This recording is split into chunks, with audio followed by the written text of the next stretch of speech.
Some news on Wednesday. Dejounte Murray, an all-star last season in San Antonio, averaged a career high of better than 21 for the Spurs on the move to Atlanta to get back significant Danilo Gallinari and 3 firsts. There are a bunch of teams that are lining up to see if Spurs are going to waive Gallinari because they'd be interested.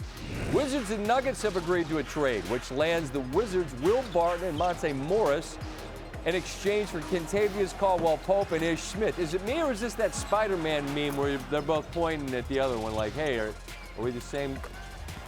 Seems kind of like, what are we getting here?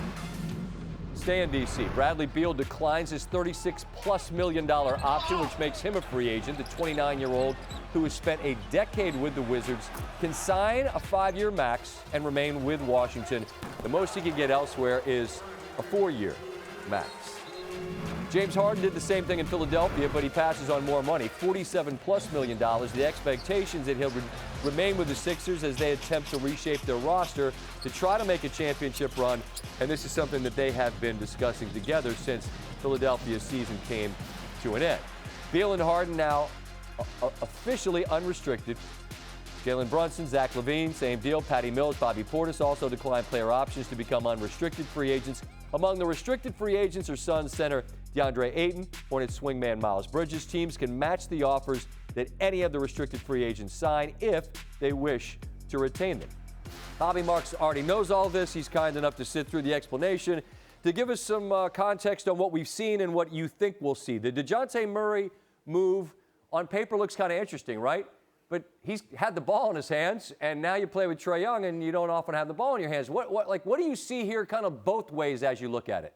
Yeah, I mean, you hit it right on the head. I mean, Trae Young ranked in the top 10 in usage rating.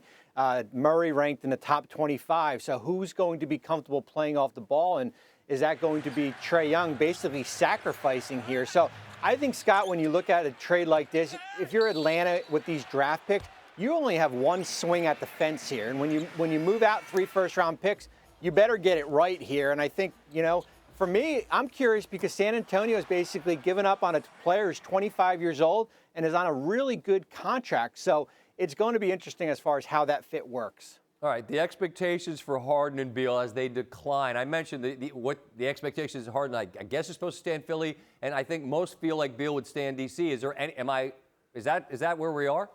Yeah, that's where we are. I mean, I think when we start with Bradley Beal, he opted out of that $36 million contract. He can actually start at $43 million. 5 years, $250 million would be his next contract. At the time, the largest in the NBA history. Right. And then I think when you look at James Harden, certainly going to sacrifice some money to go out and use your exceptions, your mid-level and your tax mid-level. The Harden contract will be interesting to see if it's going to be a 3-year or possibly a 4-year contract for James Harden. But he'd get that money back on the back end, presumably. He'll get it somewhere. Yeah. It might be in year 4, it might be in year 5, but he's not losing that 10 or $11 million that he's given up. All right, give me a team and a situation as we look ahead to tomorrow and the decisions that get made that you find really interesting. I think it's Phoenix. I mean, 64 wins last year, the #1 seed in the Western Conference. It did not end well, and it starts with certainly Deandre Ayton, who is a restricted free agent. Did not sign an extension or reached an impasse last year. What's going to happen?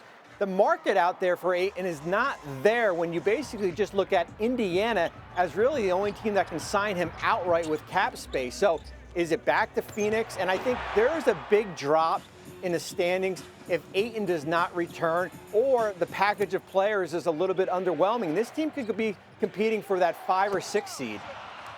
Phoenix, of course, was the one in the West. If you look at a team in the East that has something about it that you find interesting, who would that team be? It's Brooklyn, and it's not really because of Kyrie Irving or Kevin Durant, because we've talked about they've got 7 or 8 roster spots are open. At one time, the Nets and the Lakers were the darlings of all these players going to ring chase, guys who were going to give back money to sign these contracts, these 1-year vet minimum, Blake Griffin, LaMarcus Aldridge. Is that going to be the same case for players going into free agency? Do they look at Brooklyn as that destination with the uncertainty of Kyrie Irving? I'm interested as far as seeing who the Nets can go out and get in free agency. Bobby, appreciate the time. I know it's a busy time for you. We'll be paying attention, obviously, in the next coming days and weeks as we get a little bit of clarity of what happens. Appreciate you. Be well. Thanks, Scott. Thanks for watching ESPN on YouTube. For live streaming sports and premium content, subscribe to ESPN+.